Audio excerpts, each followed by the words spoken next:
Biden: a confident rail strike will be avoided though congressional hurdles loom. President Joe Biden said Tuesday he is confident a rail strike will be avoided while meeting with the top 4 congressional leaders, though any one senator could slow down the process of approving legislation that would avert such a strike, and at least one said he was planning to do so.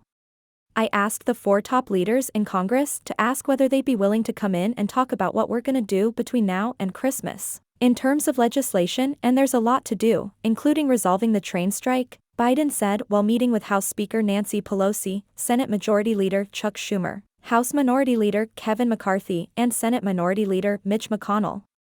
It's not an easy call, but I think we have to do it, Biden said. The economy is at risk. On Monday, Biden called on Congress to immediately pass legislation to avert a railroad shutdown by officially adopting a September tentative agreement approved by labor and management leaders. Rank-and-file members of 4 unions have rejected the agreement and are prepared to go on a railroad strike on December 9, without either a new labor agreement or congressional action. Biden, a longtime labor ally, along with Labor Secretary Marty Walsh and other administration officials, helped unions and management reach a tentative deal, averting a freight railroad strike in September. A railroad strike could clog supply chains and lead to a spike in prices on necessities such as gasoline and food, dampening an economy that many fear is heading toward a recession.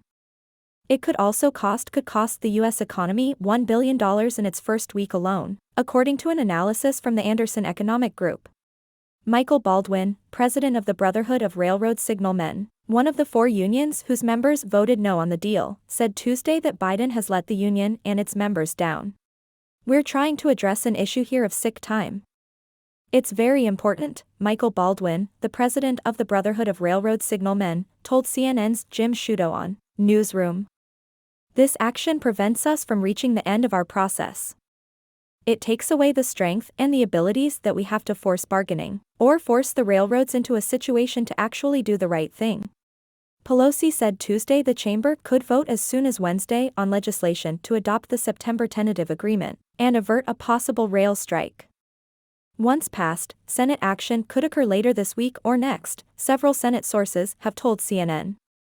The Senate is expected to have the votes to break a filibuster on the bill to avert a potential railway strike, the Senate sources also said. There are likely to be at least 10 Republicans who will vote with most Senate Democrats to overcome a 60-vote threshold. After the meeting, McConnell expressed openness to backing the legislation and told reporters, "We're gonna need to pass a bill. But any one senator can slow the process down as timing agreements to move along legislation typically require unanimous consent from all 100 members of the chamber." Vermont Senator Bernie Sanders, an independent who caucuses with Democrats, criticized the proposed deal to avert a rail strike on Tuesday. Sanders reiterated his threat to slow down rail measure unless he gets sick leave amendment vote in a tweet Tuesday afternoon. At a time of record profits in the rail industry, it's unacceptable that rail workers have 0 guaranteed paid sick days. It's my intention to block consideration of the rail legislation until a roll call vote occurs on guaranteeing 7 paid sick days to rail workers in America, he wrote. Any one member can delay a quick vote and potentially put off final action until after the December 9 deadline to avert a strike. Some Republicans are still skeptical of congressional intervention, arguing they would rather the issue be dealt with administratively. Maine Senator Susan Collins, a frequent swing vote, told CNN that the measure deserves careful consideration. "I'm going to wait and listen to the debate at lunch today before reaching any kind of conclusion," she said. Iowa Senator Joni Ernst, a member of GOP leadership, also told CNN she was still evaluating the plan.